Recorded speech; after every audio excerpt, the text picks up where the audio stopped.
This video shows how to install a new vacuum valve. Tools needed: a screwdriver,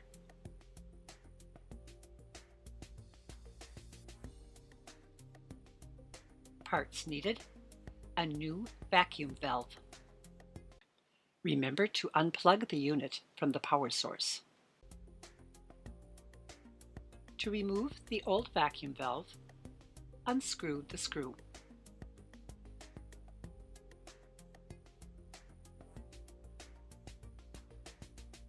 Twist and pull the old vacuum valve to remove it.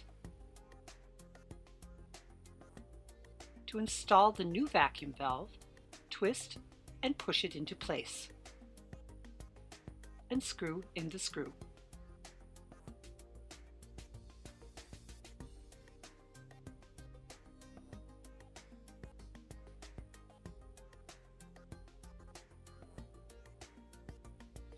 The new vacuum valve is now installed.